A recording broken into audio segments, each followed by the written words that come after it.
Okay, so as promised, I'm going to continue this the geometry and trigonometry session. This is from the June 2019 booklet. In case you're wondering, you should have received two booklets. So we calculated the measure of A, angle A, which is this one right there. We determined that it was SSS, so we had to use cosine law. Very careful with the numerator being negative. That should follow you because you are going to get an obtuse angle if that's the case. Okay, so that's that. So we talked about the kite, and it says explain why a kite is not a regular polygon. Okay, and the main reasoning is the definition of a kite, and this goes back to the test, right? These two sides are congruent. These two sides are congruent. This angle is the same as this angle. And let's just stop there. That's all we need, really. If all four sides would be congruent, it would no longer be a kite. It would actually be you would refer to it specifically as a rhombus. A rhombus has all four sides congruent, and it has two sets of parallel sides. So it's not regular because all sides need to be the same. Not all sides are congruent. That would be, not all sides are congruent. That would be it, right? Or you could say, since a kite only has two pair of congruent sides, it's not a regular polygon. Another thing you could say, not all angles are congruent. This is the symbol for congruent. So the only pair that is congruent here would be these two angles. These two are not congruent. Okay, so that's enough for regular, right? Angles are congruent and sides are congruent as well. That's what regular means. Okay, so there's that. Keep going. Given the following diagram, calculate the measure of L. So they want this one right here. We have a pair, so we're going to use sine law. In this case, that's what you need to use here. So sine of 110 degrees over the side length, which is 12, is equal to, we're going to use sine of L over 8. You cross multiply and divide. Always start on the side where your variable is, in case you forget that. Because this works for anything, any course, always works. So sine of L is 8 times sine of 110 degrees divided by 12.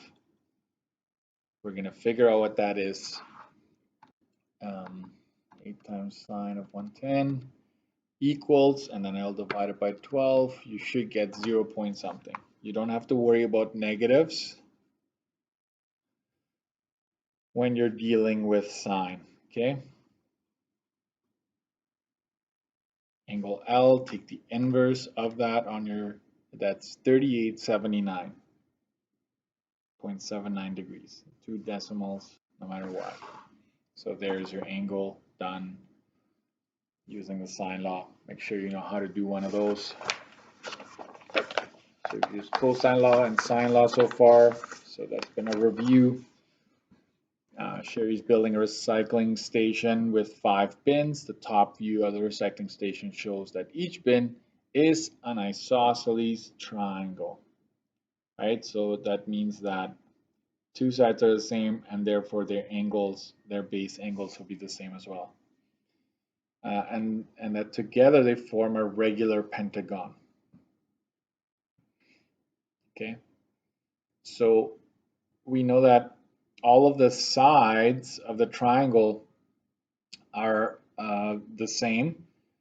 If it's a regular pentagon, that means that these sides, we don't know if they're the same as this, but we definitely know that the outside lengths are going to be the same.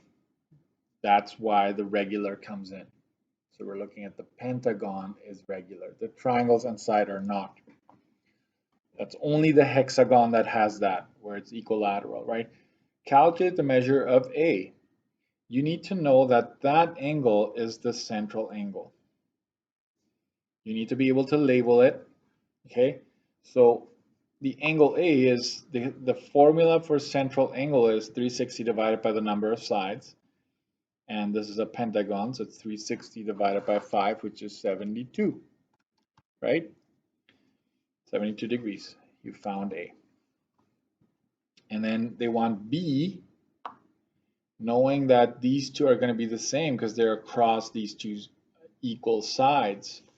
So I will just mention this, right? This is 72, which you just found. These two are the same, therefore these two are the same. So to find B, all you need to do is you need to go 180 minus the 72 that's up here, and you're going to split that difference in half. Okay, so this is 108 divided by 2, which is 54 degrees. Okay,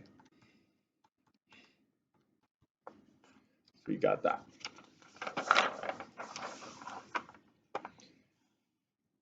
Question 31, explain why a triangle cannot have two obtuse angles.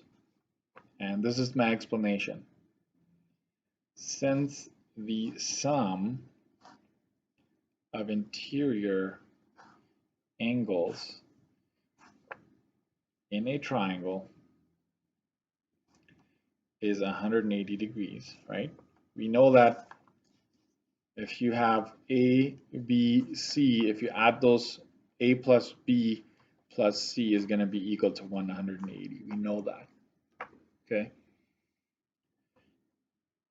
Two obtuse angles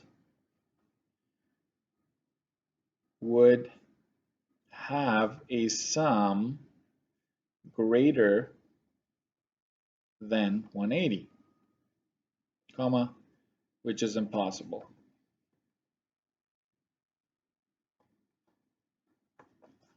Right? So let's say example, let's say that A is 91 because that's obtuse, B is 91, and C is whatever you want. These two are already going to add up to 182, which can't be. So that you can't even have a third one there. You're already over. So that's the reasoning behind there. Remember your classification of triangles. It's by angle. Maybe I'll do that over here. If you classify a triangle by angle, there's acute, right, and obtuse. And if it's by side length, you have isosceles, equilateral, and scalene.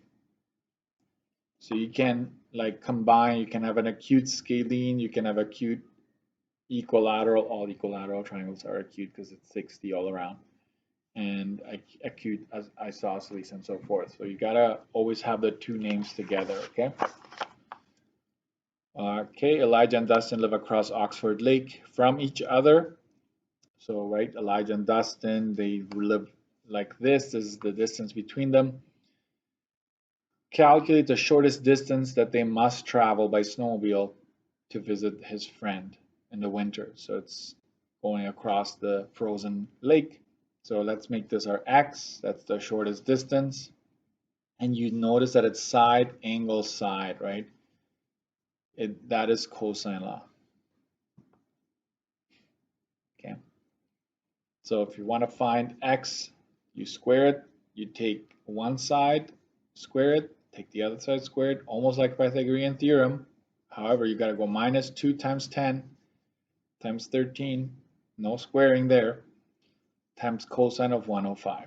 Here you have to watch out. Watch out. Cosine of an obtuse angle is always going to be negative. So this value will be negative. So if you're doing this in steps,